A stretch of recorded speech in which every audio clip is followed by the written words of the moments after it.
But I want to just reflect very briefly on my background, because I grew up, as I said, in Spokane, Washington, which is not noted as a large center for Jewish life.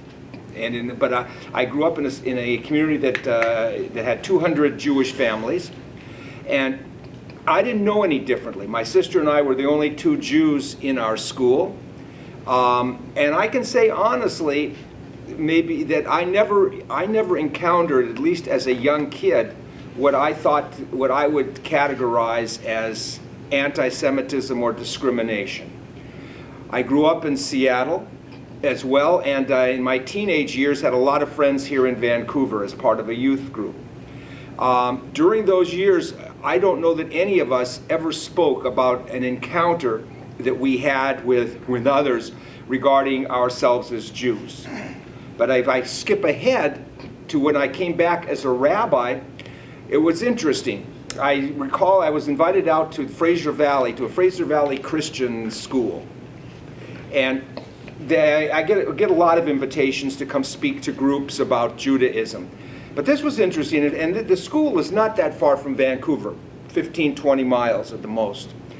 And they were looking at me very funny while I was speaking. And this was in about, I would say, 1985, so this isn't back in the Stone Ages. And these kids who were 13, 14 years old, one youngster was brave and raised his hand. And I said, yes. He says, Rabbi, where are your horns? And what was clear to me is that he wasn't being mean-spirited or anything of that nature.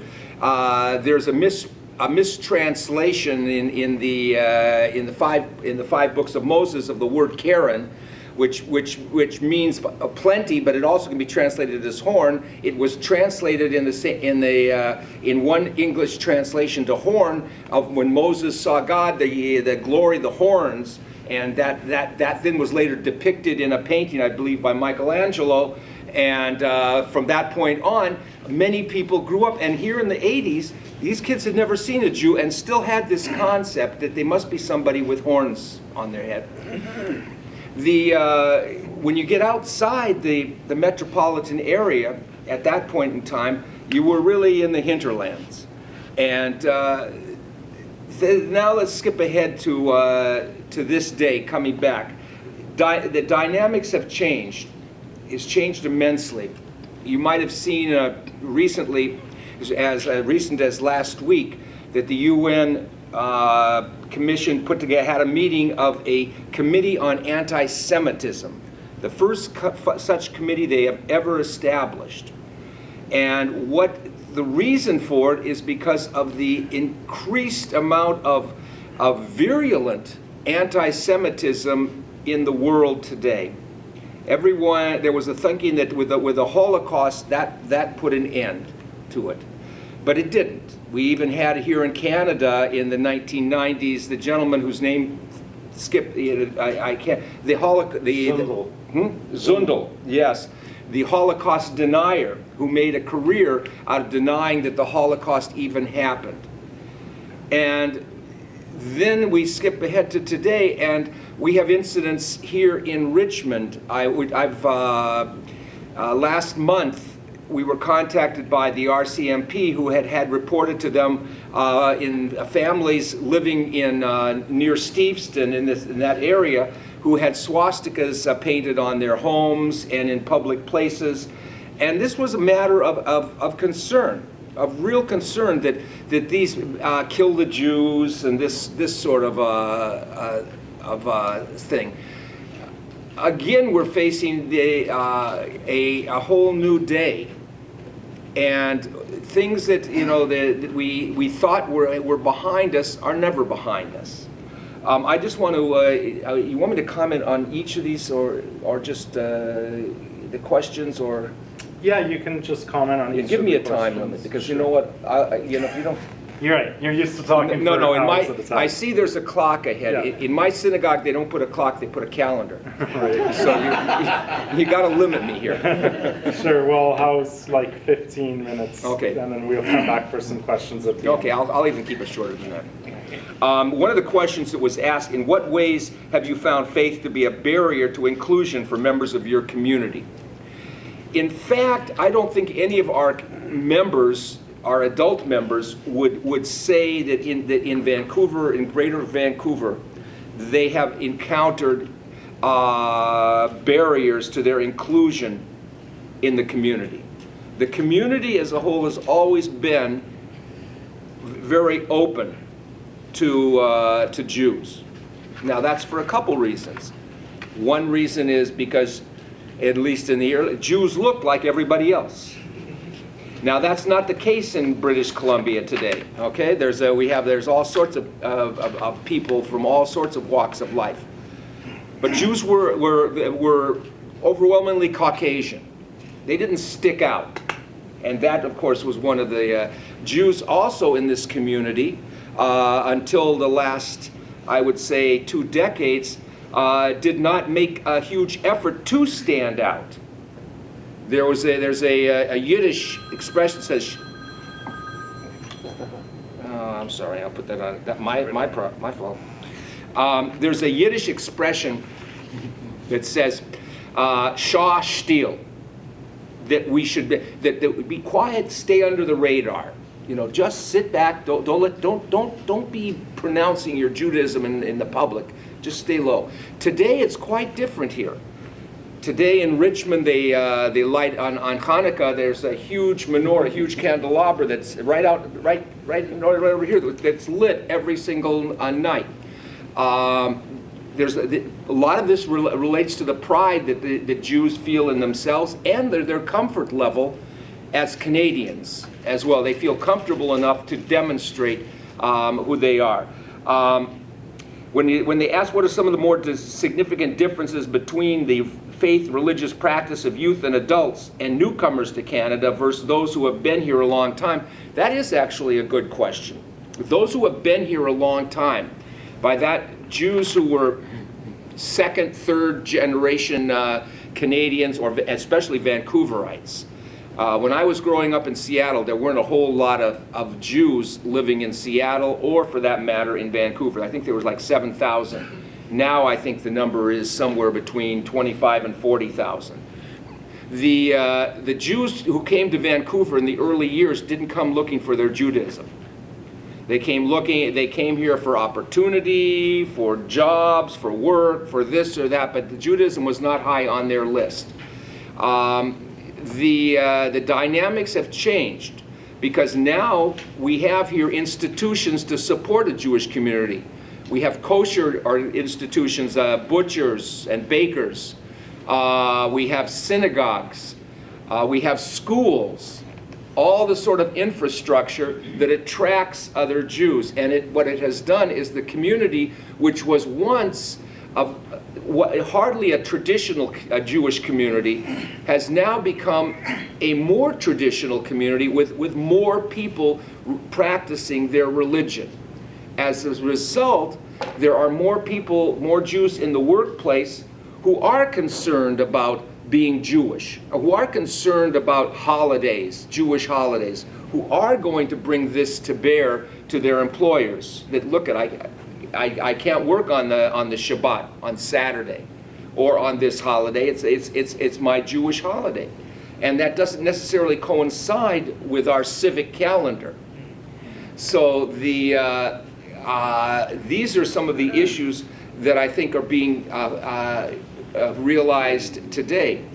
As a result, as well, one of my concerns is while we have a number of Jewish day, we have an all-day Jewish day school here in Richmond. We have several in Vancouver, including a high school. There's every opportunity for Jews to pursue their Judaism educationally among other Jews and get both two curriculum, a Jewish curriculum of knowledge in Hebrew and all of the text, as well as a secular curriculum. But the downside of that is that some of the people who are in the religious schools, in these day schools, are there to avoid the public schools. And this is something that is even more pronounced south of the border.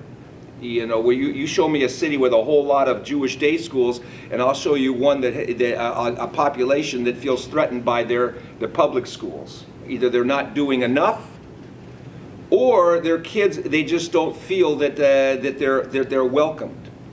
And these are concerns. I got a call last week from McMath Secondary School here in Richmond from the vice principal, who had a Jewish youngster who had been taunted to the point where she came into the office for being a Jew.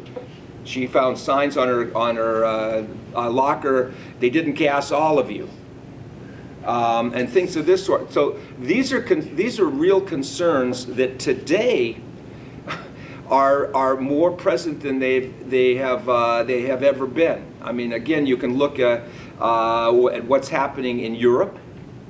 And it's very easy to say that's Europe. It's not Canada. But you know what? It's what's happening in other places of the world today eventually find themselves over here. Finally, what suggestions would you like to give to diversity trainers in workplaces that would be important for the members of your community? My advice is no different than I think anybody else would give, and that is we have to be able to practice a tolerance for those who are committed to their faith. Faith is, at the bottom line, I think was so wonderfully said, the bottom line is when you strip everything away, we're all humans. At the bottom line, for those who are people of faith, we were all fashioned, as we say in Hebrew, b'tselem Elohim, in the image of God. Each and every one of us is part of that image. And I just we need to learn to honor each other as we see them, as not just as a person, yes, as a human, yes, but if nothing else, as someone who is fashioned in the image of God. And how would you relate to that? And if we can do that, I think we can find this a much stronger community. And again, I think today our challenges, and not just to Jews, because what I'm saying about Jews is being felt by other faith groups as well. If we can meet, our challenges today are perhaps greater than they have been in maybe since World War II. So I'm going to stop right there. Thank you. Sure. I'll just do a check-in. How's everyone feeling in terms of an urgency to move right now, or are you comfortable waiting 15, 20 minutes and moving? Then we can get through, let the imam speak. Yeah, okay, great.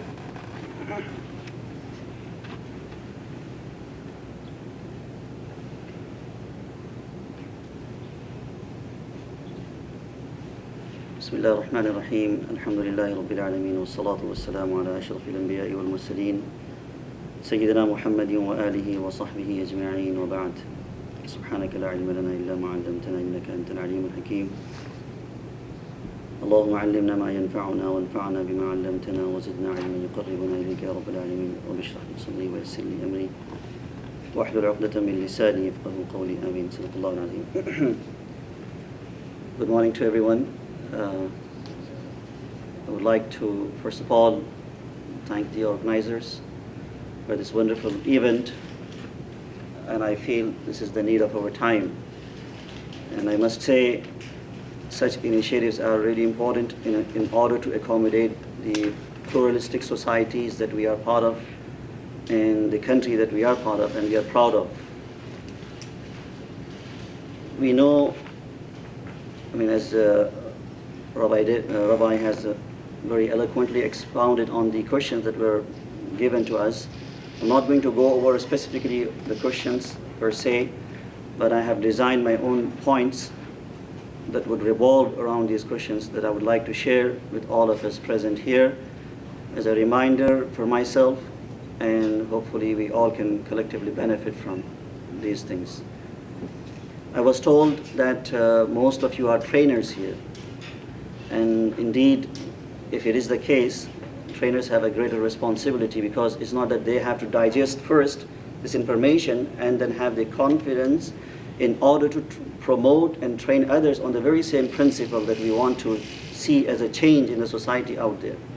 So I hope that this session and workshop will be, in that sense, very fruitful to all of us.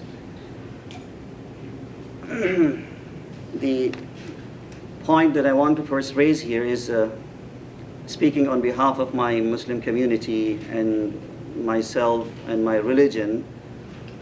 Before I could comment on what my community, faces issues, be it at, workplace or somewhere else, we need to understand our religion, Islam. Without understanding this religion or some of the basics of it, it will be difficult for us to realize the issues, the nature of it, and the sensitivity of it. Myself, I come from India. I was raised and studied everything there, but then I have been here for the last 8 or 10 years serving the Muslim community. And alhamdulillah, I enjoy doing this job. At the same time, I see challenges that my community faces. And in fact, just 3 days ago, someone had sent me an email, with regards to the issue that he is facing at workplace, how to, come about as the solution for that. It was regarding the prayer issue. So I said, wow, what a coincidence that, at the same time I've been asked to talk about it as well here.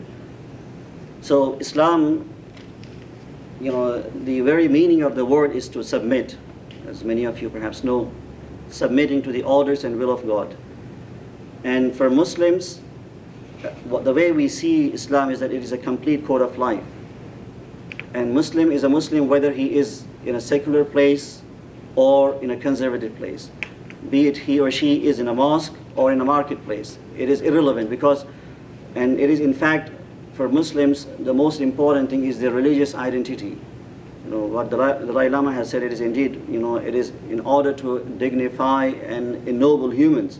But for a religious person, what is most important is the religious identity, because when we die, this is what we believe, everything is left behind. What goes with us is our religious identity. This is how we recognize ourselves. So this is why we have a struggle that we see and we make in order to maintain our faith and our religious identity, be it here or anywhere else. So in that sense, Islam is a complete code of life, and Muslims are dictated through the religious text to observe the teachings of Islam in all of the walks of life. And for Muslims, when they go to even for work, they see it as an act of worship, because there are a number of teachings of Prophet Muhammad, peace be upon him. He said, kasbul halali faridatun ba'da al-farida. Earning livelihood in a right manner through rightful sources is also a kind of divine duty. So, but it will become only divine duty when we comply the orders. Otherwise, it will no longer be a divine duty. So therefore, they struggle to apply and comply those orders. And when they do that, this is where they face issue, because one of the good things I feel, being part of the religious community, for example, if I'm to be part of a society where a number of people are practicing different religions, somehow they understand the importance of religions. But sometimes we see as an issue that when we are living in too free society, and free society doesn't much recognize the presence of religion, and it is always a secondary. And this is where the devout practicing people have issue with that. So we need to, this is why, like I said, such initiatives are very important, where we could bring awareness, be it on the management level or in other areas, so that people could recognize that Canada, one of the things I mentioned in my article recently, is that it was about passing some of the law regarding this caricature of Prophet Muhammad, peace be upon him. I said, we uphold our values, we cherish Canadian values. There is no doubt the freedom of expression. At the same time, we must recognize our country is not 100% secular country. In fact, our government is conservative government. That says a lot, that there is a big number of people in our country who do not accept exactly as the other people are saying. So in order to accommodate both, we need to have a balanced approach in that regard. So this is why it is important that we as trainers take these as a serious note and share it with others. And what are the issues that Muslims face, especially when they are at work?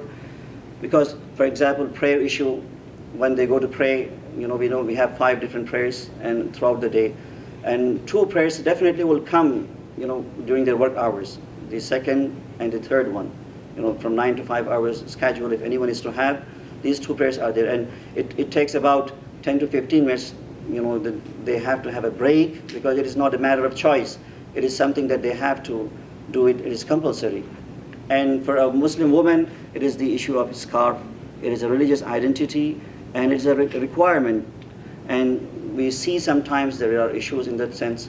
And once a week, we have, congregational prayer, a communal prayer, which is what we say Jumu'ah. And this requires that a Muslim has to go to a mosque. They cannot do it on their own. The other prayers they can do at workplace. The daily prayers. They have to have just a clean area and an ablution facility where they are required to wash their face and hands. So such accommodation has to be there in order to accommodate these individuals who want to pray.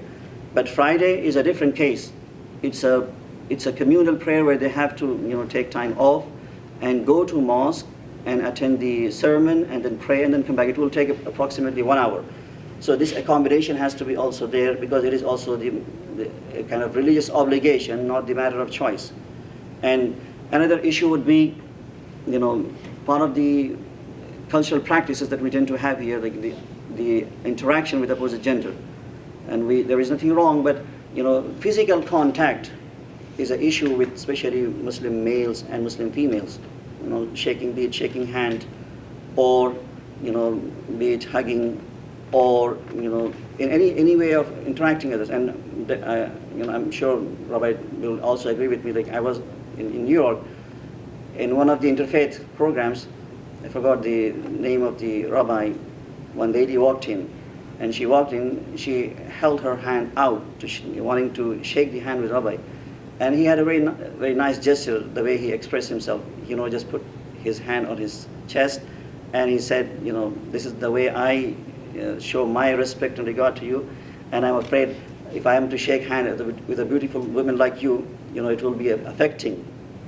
So this is the way he expressed himself about his spirituality.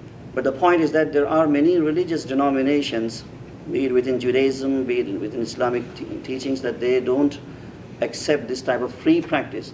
So this accommodation has to be also there. And some of the things that become also issue for Muslims is dietary restrictions. If any company or any firm that offers meals, we know it is pretty much the same for Jewish practice as well, that they have certain food restrictions. Like for us, we can't consume alcohol, we can't consume pork, and it has to be kind of slaughtered. The animal has to be slaughtered Islamically, which is, we accept kosher, absolutely fine for us. And this is why when we don't have any Muslim halal facility, we go for kosher, because that is acceptable for us. But this accommodation has to be also there if there is an issue of meal. And and one of the last point that I want to mention here is that social events under the banner of workplace, if it is to be held, such as Christmas and things like that, and there will be many Muslims who will not feel very comfortable to be part of that because of their religious beliefs attached to that, because we don't believe in Jesus as the Son of God, and we also don't believe certain things such as serving wine and other things, dance or etc. So if someone is to excuse himself on the basis of these principles, he should or she should not be penalized for that. We know in America it happened, in 2003 and 2007 and onwards, that one woman, she just got fired, one man, because of his name was Muhammad, and because of his religious identity. And these are the things that are known facts. If you go online, you will see all of these things. So this shows that the type of discrimination and marginalization that takes place, unfortunately, in our societies, although we are very free and secular. So we need to combat these issues. And the final point that I want to touch here is the benefit and the importance of recognizing the presence of faith, be it in workplace or any society. You see, in our religion, we have the concept is called taqwa. It's like God consciousness. And I call it this way, that it is the concept that I say it's like a divine surveillance camera that has been placed in the heart of every individual, and that will enable him or her to police himself or herself. And if we really adopt to this concept, we no longer need the law enforcement, because everyone will be, because in the Quran God says, "Huwa ma'akum aynama kuntum." God is wherever you are. So watch out what you say, what you do. You may be alone, but you are not alone, really. So this will promote the beautiful characteristics and qualities that are absolutely needed as the part of human being, as in workplace, the honesty and the rest.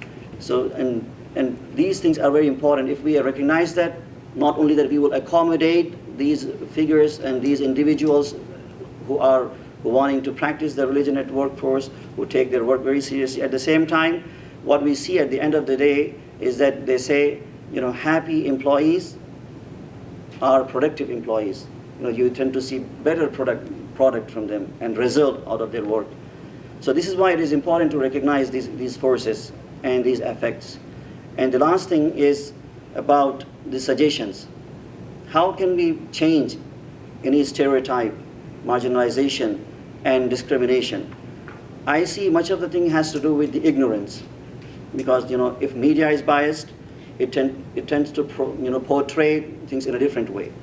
So what we have as the trainers' responsibility, that organize workshops for Muslims about their faith at workplaces, so that we could try to educate them and remove the barriers and misunderstandings that they tend to have.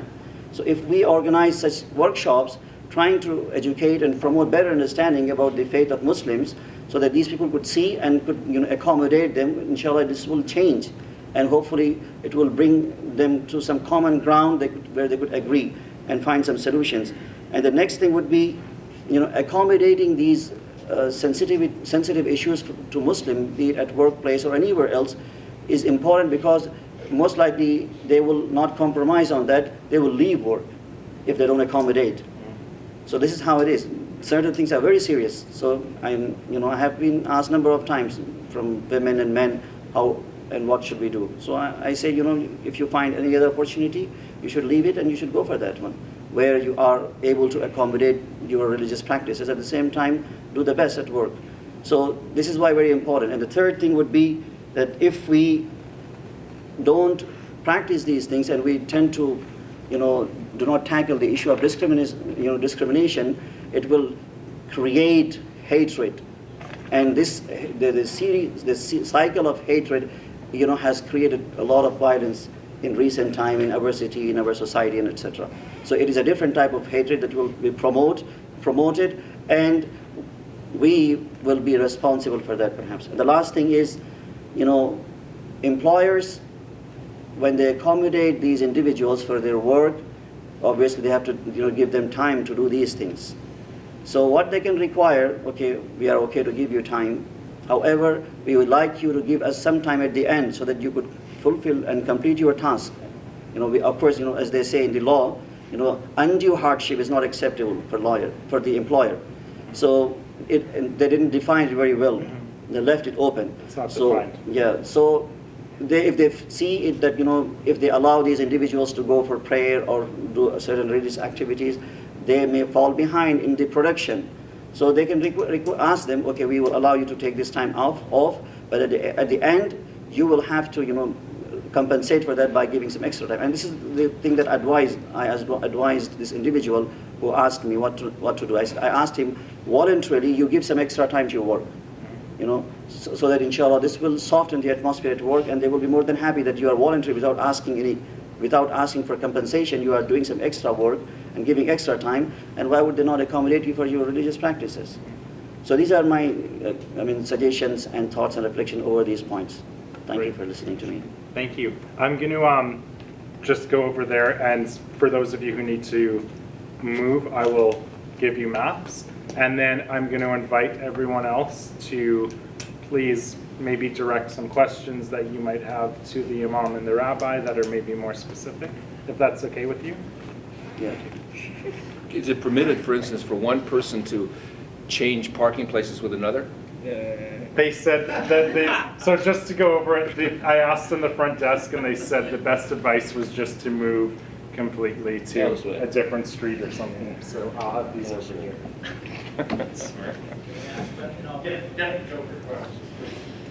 Yes. I got a question for both of you, but I'll ask Rabbi first. Is that, first, obviously I have a Chinese background, and based on my conversation with a lot of my Chinese friends, we always have the impression that Jewish people are successful in business, in literature, in science, in politics, they're powerful and everything. And We have the same impression about the Chinese. Get along well, and then there are a lot of difficulty situation, and the Jewish people went through. We were aware of that. But I, like myself, even after I paid a lot of attention, there's still a lot of things we don't understand. Why there's so much strong negative thing against Jew for Asian. A lot of times we don't understand. Is this a faith issue, like it's purely religious issue, Well, or you know, it's a cultural issue, or that's a lifestyle issue, or it's an attitude? People think Jewish think people they are better. I don't know. I can explain. You know what? It's the kind of thing that takes a whole lot of time to explain. I mean, the roots of anti-Semitism go back to the very early church.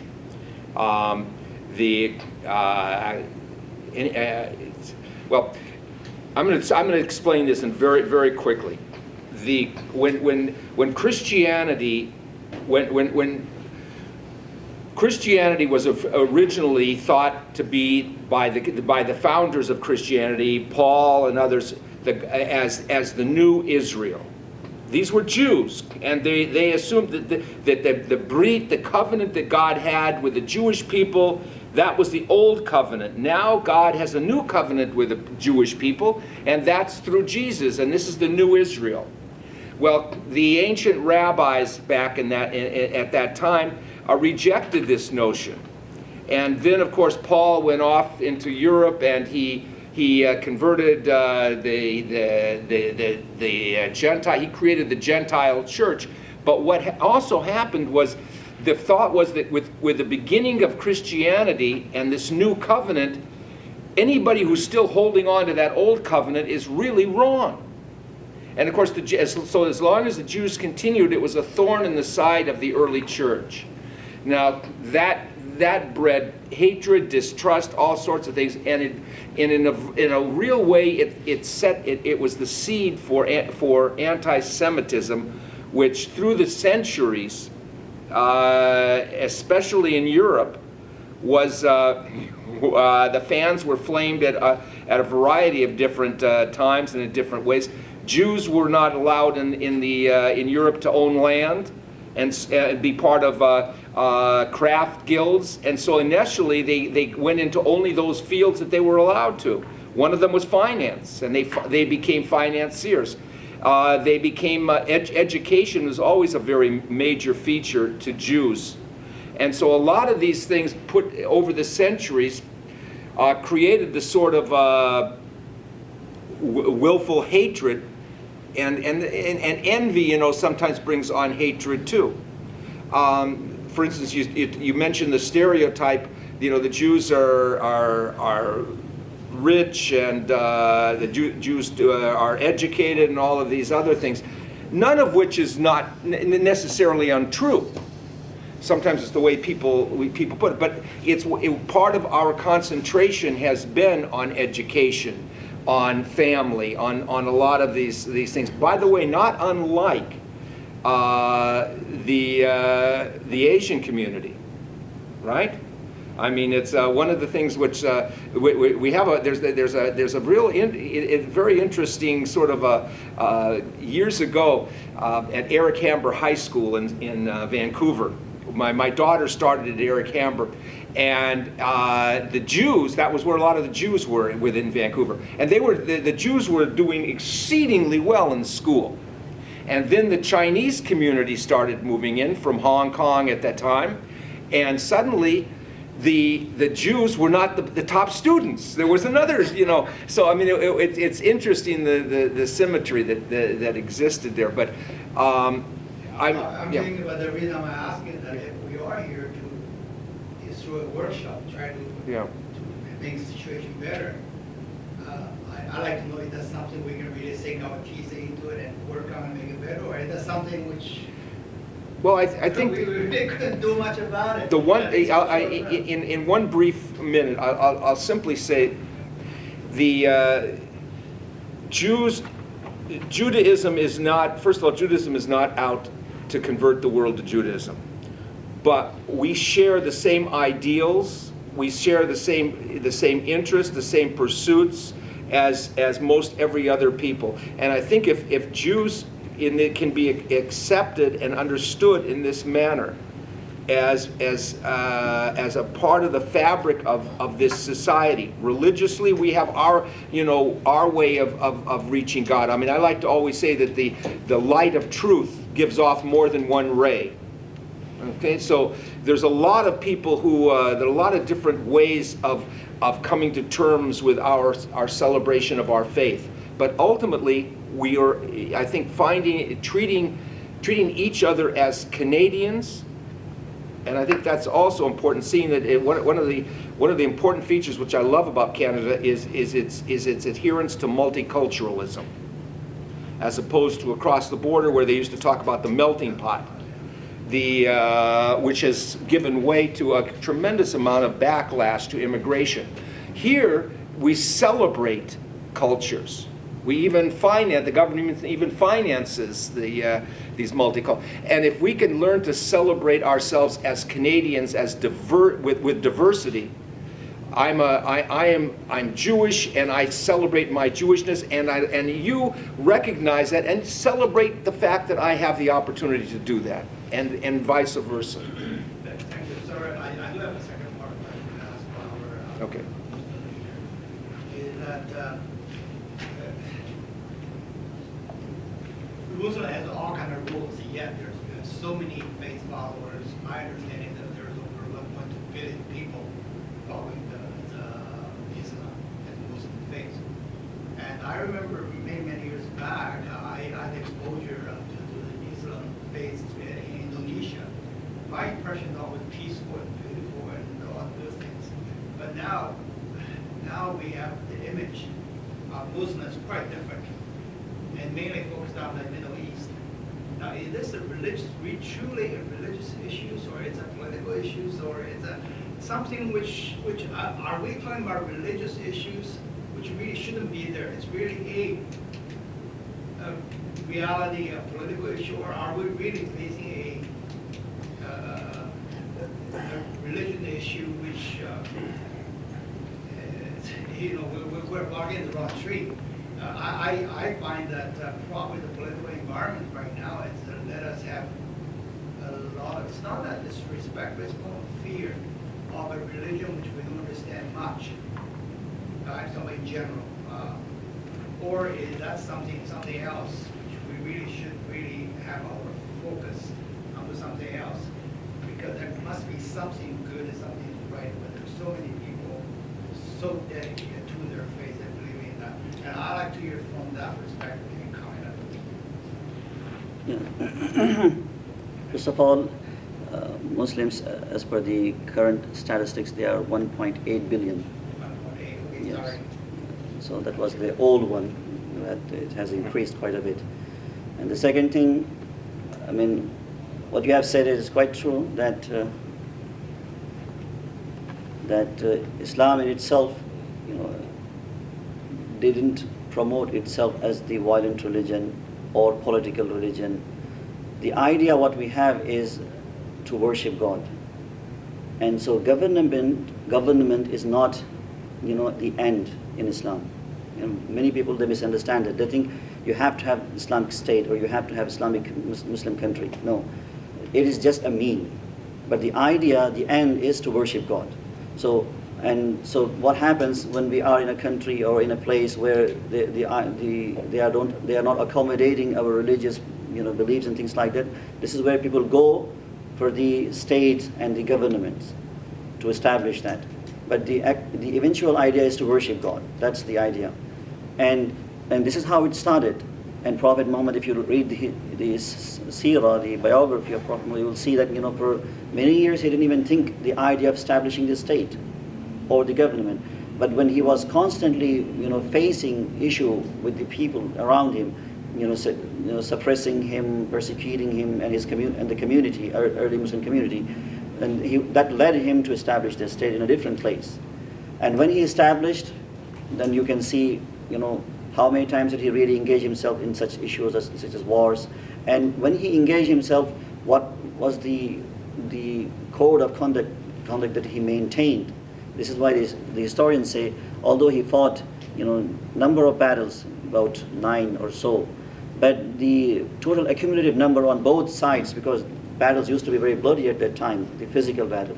So it's not more than 1,600 people that died in all of the wars. That shows the idea is not really to fight or not to promote violence and things like that, rather to establish peace all over the place. This is why he minimized it. And when he was able to bring everything into order, he said, I warn you against killing. And he said, those who will engage in such thing, they will no longer be faithful. And this, in his last sermon, he said that. So looking at Middle East right now, I said in my sermon that, we see that the same Jahiliyyah is returning back to that area, which Prophet had warned against. That don't kill and don't engage in such type of bloodshed and things like that. So it is much of the political issue, because when you look at these countries, none of them are really 100% Islamic. None of them follow really Islamic code of law, completely. So it is the issue of, politics. It has nothing really to do with religion. It's about oil, it's about money, it's about investment and the rest. That's how it is. So this is what I think is the way to understand this question.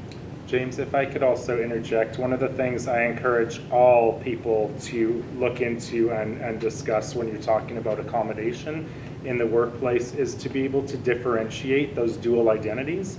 So people are bringing culture and religion. And sometimes if the line between the two can become very blurry, especially if you come from an Islamic state where many of the practices might be political or cultural.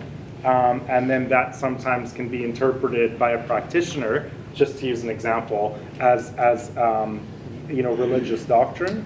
So I think that one of the things that I will talk about in the afternoon, and one of the things you touched on, both of you did very excellently, is when you look at legislation that has to do with accommodation in the workplace, they talk about dual onus.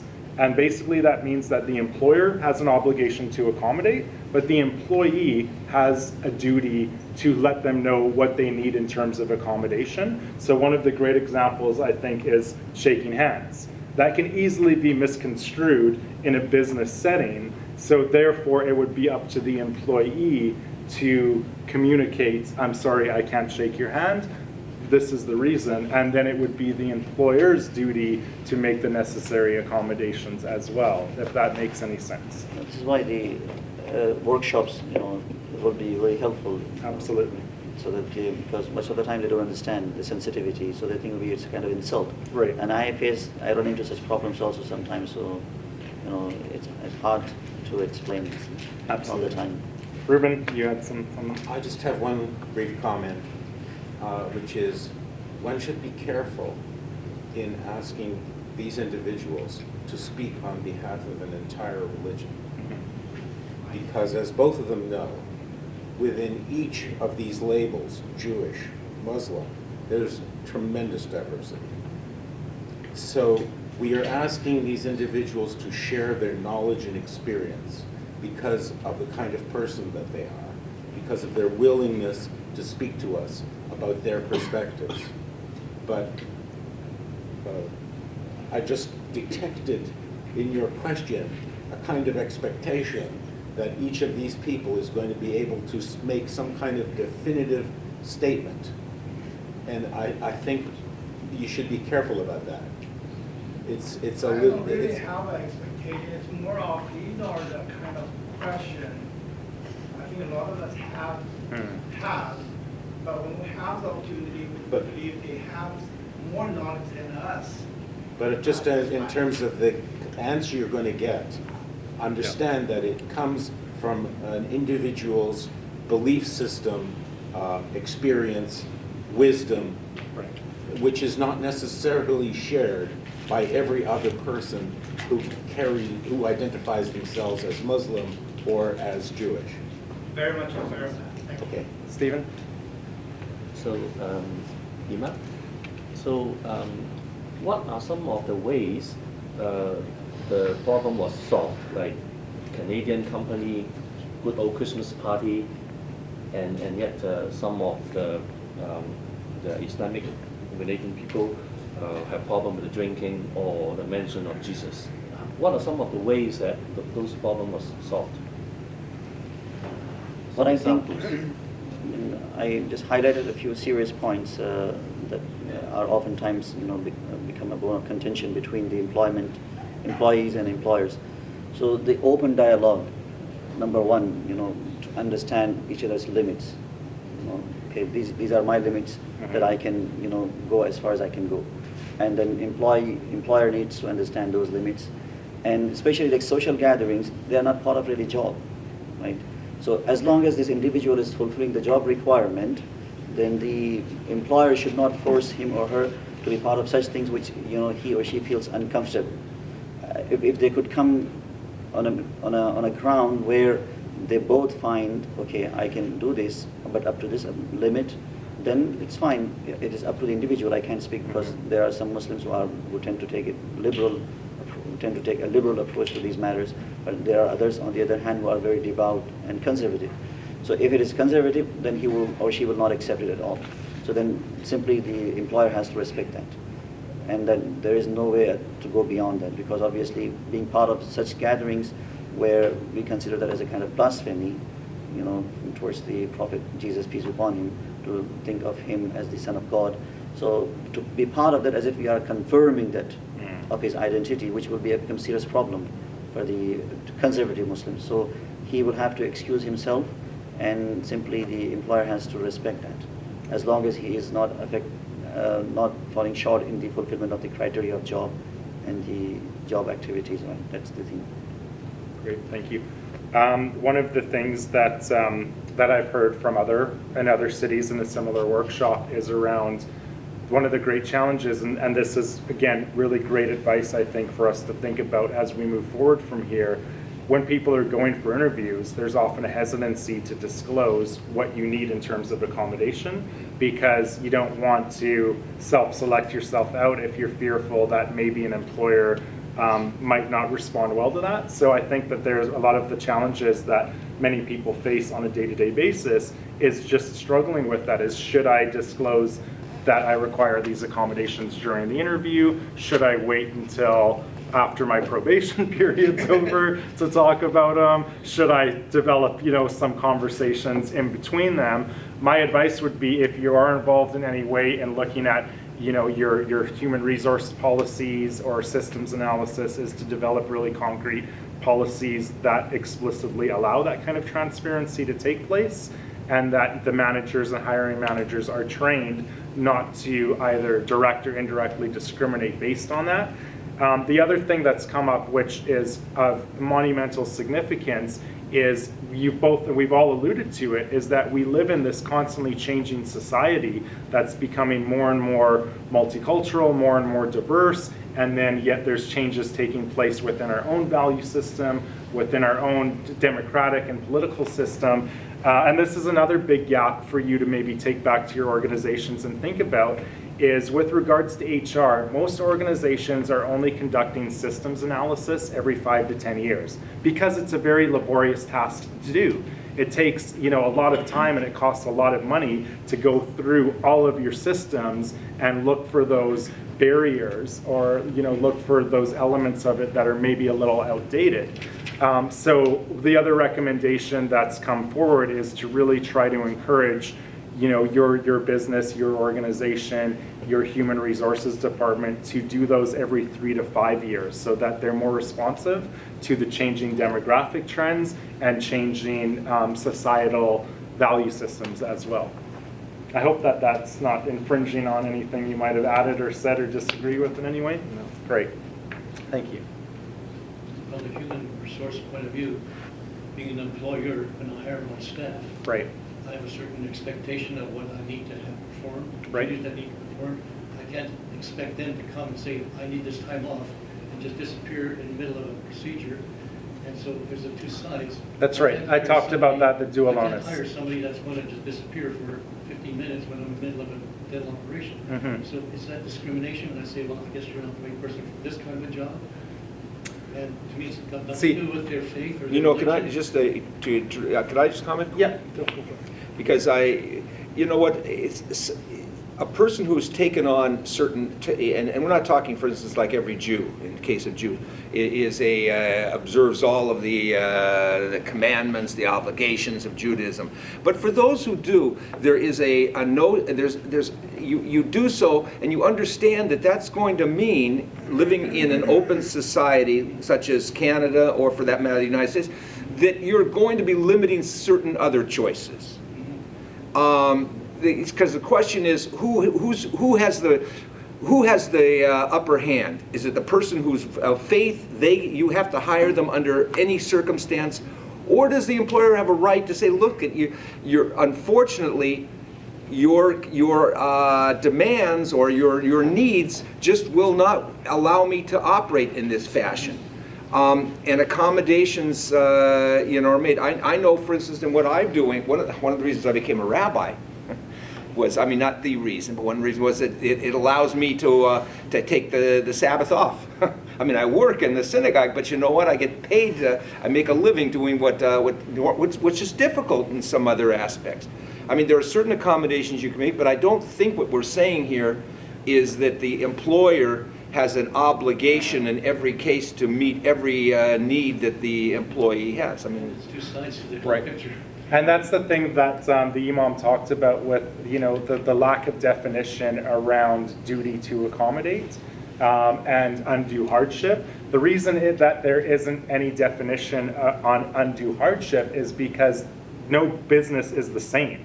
They all operate in different business cycles, they have different demands, and so for one employer to say, well, this is going to create hardship for my business, that same condition might not apply to another employer across another industry. So it is a very complicated process. As the rabbi just indicated, the reason why this is enshrined in legislation, the duty to accommodate, is recognition that there's that imbalance of power between the employee and the employer. This is why we have employment standards legislation, for example, to address that. Two things I want to add to him, because briefly, when you hire any individual, I'm speaking, on behalf of Muslim community, obviously it's like open dialogue and discussion regarding the expectations, which is usually the case. But even, this should be also clarified as a Muslim, what do you expect in terms of your religious practices?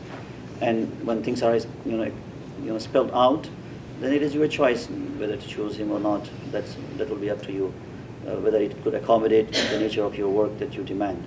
The second thing, the major thing regarding the Muslims is the prayer issue. Because they have to pray, especially in winter, their timings are quite compressed. They come quite often, like the second prayer is after 1 hour, and then the third will be after 2 hours or so, and then the fourth will be again another 2 hours or so. But in summer we have stretched out hours, so it is not an issue. But however, any prayer, when the time enters, it is not that they have to pray immediately right away. In both seasons, there is enough time for them to pray, at least 2 hours or so. So, if he or she is engaged in some duty, I think they can free themselves after finishing that task. It's not that my prayer time has come in, I have to go right away. No, they won't do that. The beauty about this is that there is enough leniency in that they could pray in the beginning or in the middle or even at the end of the time. And even one thing that I suggested in my answer to one of the individuals, if you are busy in some of the important tasks that you have to accomplish right away, so you delay your prayer almost till the end of the time. And then you just take 10 minutes at the end, and you pray that prayer which is due, and as soon as you finish, the next time for the prayer will enter. So you complete that one as well within 10 minutes. And now you are free for many hours after that. So it is all about how you look at the practice and how you could accommodate the work and as well as the other individual. Kenneth, I know you have your hand up, and maybe there's time for one more question. I know you're both on a schedule here. Thank you for your comment for that. And actually, I think employment maybe for the individual small company, maybe that would be much more easier to deal with. But if we talk about the Canada value and Canada, if, for example, you like our servicemen serving in Canada, like military, or maybe if they are doing some kind like other staff, they are doing serving our country. At that period of time, would be much more difficult for them to say they can ask that for, because sometimes we need to have the really clear line what we can go over it or we cannot go over it. And I think that the continued conversation between the employer and the supervisor, let's say this way instead of using Canada, but will be much more appreciated during the employment. But sometimes I think I will agree with Kenny what he says. Sometimes when you live in a really crowded area, in certain places, you need to give up some of your right in order to continue to create harmony. Unfortunately, right now, sometimes I do see this. I'm not saying, I would say even for as a Chinese, I will always say, some people they will push all the way to say, I will come to Canada. We want to have all the rights to practice what we believe. But in the same time, we are not integrated into Canada. We just want to come to Canada to get what Canada can offer us instead of what we can offer to Canada. Right. So I think just a comment. I don't have an answer for that, because it will be really hard to say, make a legislation to say, okay, we need to accommodate every single one. It's not possible. What I say, smart integration is important. We cannot integrate in every area because when you hold certain identity, otherwise you will lose that. And part of the beauty of our country is that it embraces the differences. If we remove that completely, then it will be like assimilation, which was part of the European identity. And one of the reasons people fled from Europe to this part of the world to inhabit this was that reason. And we don't want to see that happening here, isn't it? Right? So it's like smart integration is important, where we recognize the difference and accommodate within the best of our means and ability, and at the same time respect that. And then if the person cannot, then it's not a discrimination. At the same time, he realizes that it is my choice. I cannot work according to the schedule, and the employer has also right to say, okay, sorry, if you cannot do this way, then I excuse myself from hiring you. But we can't ask the person to remove that completely, the serious and core identity that he finds very dear to him or her. Otherwise, we will run into the same historical problem that we had in Europe before. I just have a question for the part. You say maybe, yes, the employer has the right to say, maybe that is the job is not suitable for you because of you cannot accommodate what we are looking for. I understand that would be the situation. Sometimes we really say plainly that will happen. But my question remains is, if somehow some people, their core value of themselves is so strong, stronger than the community core value or maybe their identity, and at the end they create a conflict. So what can we do? If, for example, as a faith leader, and that is a bigger circle like Canada, that is the bigger battle. But at the same time, we respect individual right. But some people, they think that individual right is higher than the overall value or the identity. Then, when it comes to the society, let me tell you, we have a law. It's in fiqh. It's in Arabic. It says, يُجْلَبُ أَخَفُّ الضَّرَرَيْنِ. When you see, there are two things. They both are somehow harmful, but one is the lesser than the other one, so you go for the lesser one. And the other example that we have in Islamic law, you have one harm, but that is on an individual basis, and the other benefit that you are going to give out on a social level. I'm talking about social level, not the faith or not the belief system. So on that, it says you endure the personal harm and the hardship, in order to benefit the society, right? Because the benefit that is being offered is greater than the hardship that you are going to endure. That is because it's on a personal level. Right? That of course, I totally agree with that, but I just wonder, some individual, if they not want to surrender. When I would not, So I don't. as a faith leader, Yeah. what we can do to. We can do so much. I mean, we have an issue now of radicalization as well, So we are tackling this issue. So we try to minimize and remove this, obviously, but those individuals who don't want to be treated, who don't want to get out of that, so we can't force them. We can simply advise them and guide them. At the end of the day, it will be their choice if they don't want to listen to it. So we can only do our best. It is beyond our means to really force a person to change the idea. Within Judaism, there's a teaching that has gone back centuries. Dina Malchuta Dina, the law of the land is the law, and this was for Jews who lived in other countries. Yes, we have our traditions in Jewish law, but ultimately, unless the law of the land is significantly oppressive to us as Jews, then we have an obligation to obey and to follow the various laws. I just want to share one last piece, and then among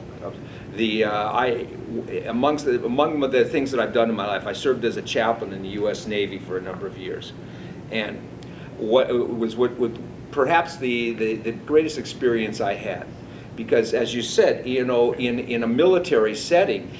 In a military setting, there's a certain regimen that has to be followed, and it has to supersede, in many cases, your own personal time or beliefs. But yet, there was a strong realization that we are stronger if we can accommodate differences. And so my job as a chaplain, I was bringing in kosher meat for the. We had issues. We had the person who wanted to wear a non-uniform kippah, a head covering.